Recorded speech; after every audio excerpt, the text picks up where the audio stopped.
Let's talk about something that happened now that I think deserves far more careful attention than it's been getting in the mainstream news cycle. Israel struck Beirut. Not the south of Lebanon, not some remote border village, Beirut, the capital. And specifically, the southern suburbs known as Dahiyeh, which is the political and operational heartland of Hezbollah. This is the first time that area has been hit since the ceasefire was announced on April 16th by President Trump. And I want to walk you through exactly what happened, why it matters, and what it tells us about where this conflict is actually heading. Because I think a lot of the coverage is missing the deeper structural story here. The strike happened on a Saturday evening, around 8 p.m. local time. Israeli aircraft hit a building in Dahiyeh, and the images that came out were striking. Large fires, significant structural damage, at least one building heavily destroyed. Prime Minister Netanyahu came out personally to confirm that he had approved the strike. That detail matters, and we'll come back to it. The stated target was a senior commander of the Radwan force, which is Hezbollah's most elite ground unit, the kind of fighters who operate closest to the front lines and are directly responsible for cross-border operations into northern Israel.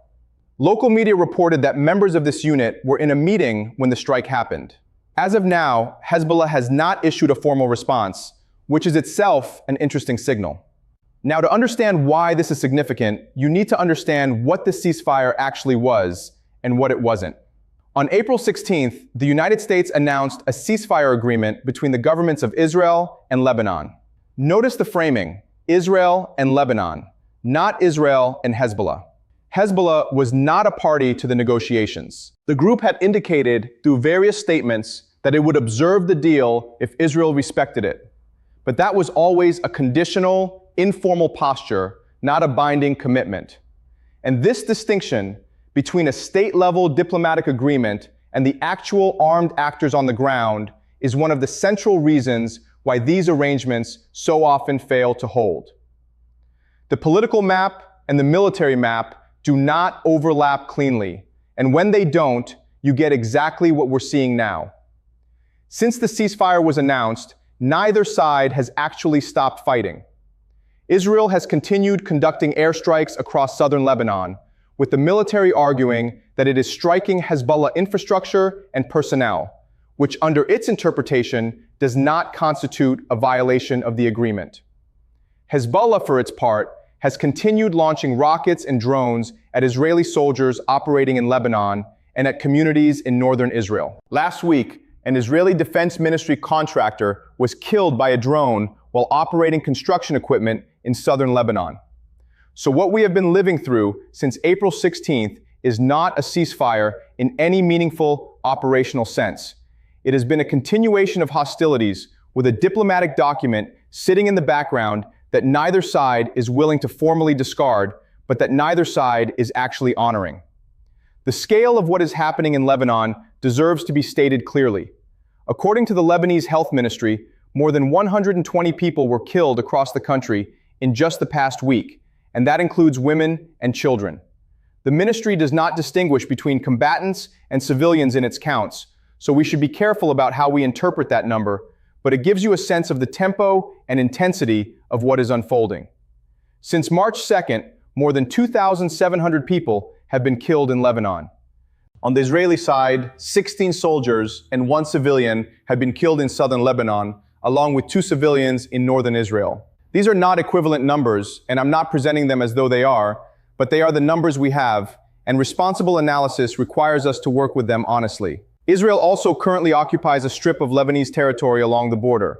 The stated objective is to create what Israeli officials describe as a security buffer, a zone from which Hezbollah cannot operate and from which northern Israeli communities can be protected. The pattern of operations in that zone has drawn significant scrutiny from human rights organizations, including observations that entire villages have been destroyed in ways that parallel what has been documented in Gaza.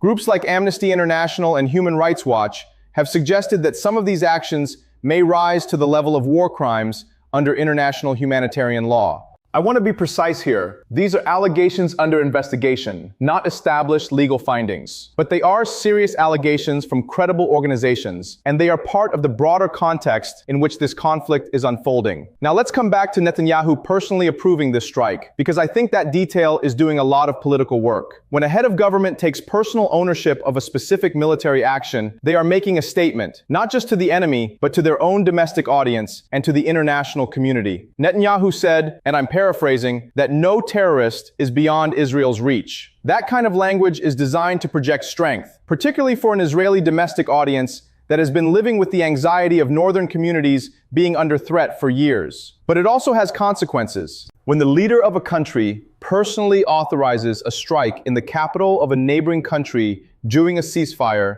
it sends a message to every party in the region about how seriously Israel regards that ceasefire as a constraint on its behavior. And that message will be received in Beirut, in Tehran, in Washington, and in every other capital that is watching this situation.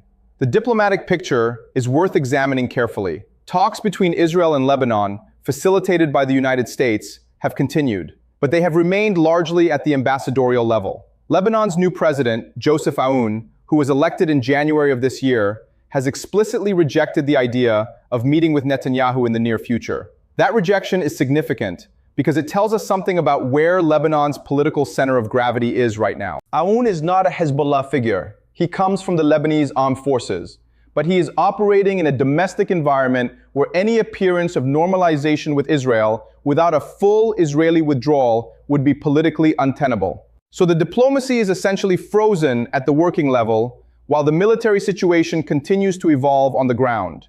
Iran's role in all of this cannot be overlooked. Hezbollah is, in a meaningful sense, an extension of Iranian strategic posture in the Levant. Iran funds it, arms it, and coordinates with it.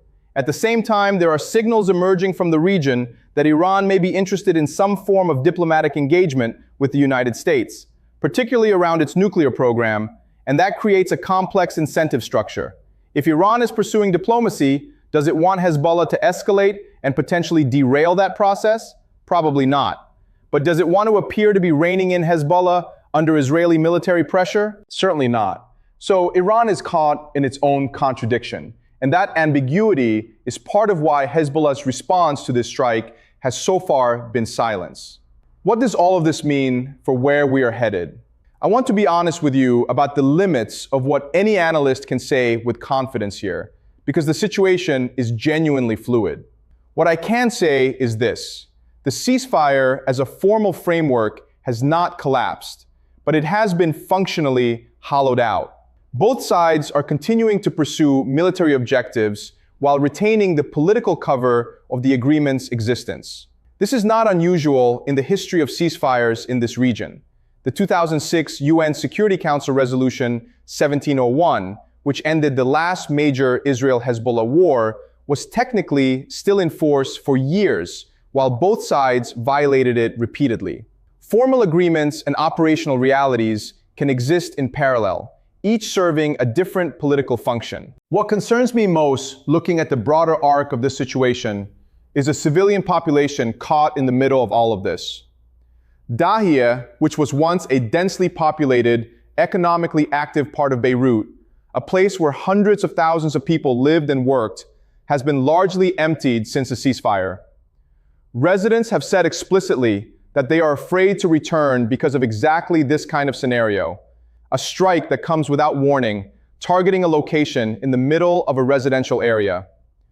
The people who lived in that neighborhood are displaced, their lives disrupted or destroyed, and the political actors who are making the decisions that affect them are largely operating according to a logic that treats their presence as a secondary variable. So when we step back and look at the full picture, the strike on Beirut, the continuing operations in southern Lebanon, the frozen diplomacy, the civilian toll, the ambiguous ceasefire, what we are really seeing is a conflict that has not been resolved and is not close to being resolved. The conditions that produced it, which include Hezbollah's armed presence near the Israeli border, Israel's insistence on security guarantees it does not currently have, Lebanon's structural inability to extend state authority over its entire territory, and the regional proxy competition between Iran and Israel, None of those conditions have changed.